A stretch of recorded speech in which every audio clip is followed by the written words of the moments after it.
Assalamualaikum warahmatullahi wabarakatuh. Para penonton yang dihormati sekalian, bertemu lagi kita dalam ruangan ini.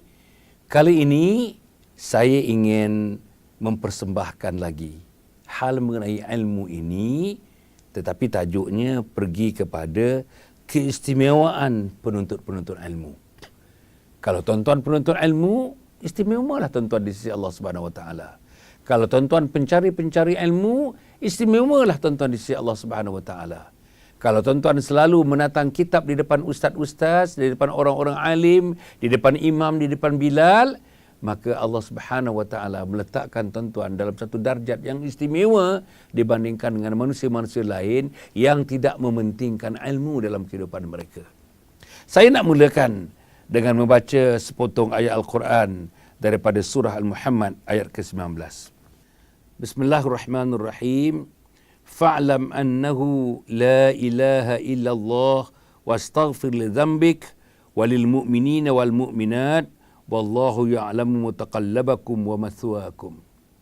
Artinya, para penonton yang dirahmati sekalian, maka ketahuilah bahawa tidak ada ilah yang hak melainkan Allah, dan mohonlah ampun bagi dosamu dan bagi dosa orang-orang mukmin, laki-laki dan perempuan, dan Allah mengetahui tempat kamu berusaha dan tempat kamu tinggalmu dan tempat tinggal kamu. Di sini Allah Subhanahu Wa Taala merakamkan keistimewaan kepada orang-orang yang berilmu. Allah Subhanahu Wa Taala dalam banyak tempat yang lain, termasuk dalam surah Muhammad ini ayat yang ke-19 ini, menekankan tentang kedudukan keistimewaan seseorang yang dipanggil orang-orang yang berilmu. Tak cukup dengan itu, saya nak bacakan pula sepotong hadis Nabi Muhammad sallallahu alaihi wasallam. Yang hadis ini begitu popular. Biasanya dibacakan di masjid, dibacakan di surau oleh guru-guru takmir, oleh mereka yang menyampaikan ilmu di surau dan di masjid. Sabda Nabi Muhammad sallallahu alaihi wasallam, "Wa man salaka tariqan yaltamisu fihi ilma, sahalallahu lahu tariqan ilal jannah."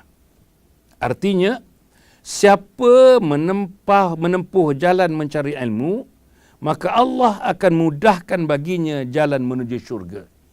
Saya ulang. Siapa menempuh jalan mencari ilmu, maka Allah akan memudahkan baginya jalan menuju syurga. Para penonton yang dirahmati sekalian, Allah memudahkannya jalan menuju ke pintu syurga.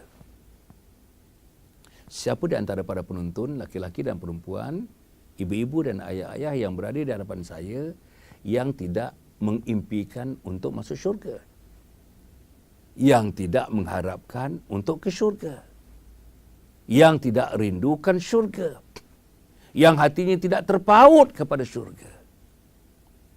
Bagaimana untuk mendapatkan kita sebagai calon ahli syurga? Antaranya, jadilah orang yang mencari ilmu. Jadilah orang yang duduk dalam majlis ilmu. Jadilah orang yang membuka buku-buku, yang membuka buku-buku dan kitab-kitab ilmu. Jadilah orang yang menggarap ilmu. Jadilah orang yang mentalaah ilmu. Jadilah orang yang menyebarkan ilmu. Jadilah orang yang membawa ilmu. Jadilah orang yang memandu, yang dalam kereta itu ada orang yang namanya orang berilmu. Jadilah tuan-tuan berkait dalam kehidupan ini kepada seseorang yang dipanggil sebagai ilmuwan-ilmuwan. Para penonton yang dirahmati sekalian, dalam pengalaman kita lah, dalam kehidupan saudara dan kehidupan saya, bayangkan kalau tidak ada orang alim. Bayangkan kalau tidak ada ustaz dan ustazah. Bayangkan kalau tidak ada guru Al-Quran. Bayangkan kalau tidak ada guru hadis. Bayangkan kalau tidak ada guru fardu ain.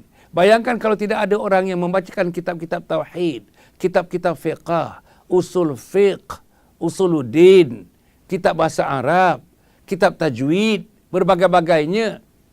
Bagaimana kehidupan kita sebagai seorang Muslim? Maka sebab itu, bersama dengan Ramadan ini, marilah kita berterima kasih kepada ustaz-ustaz kita.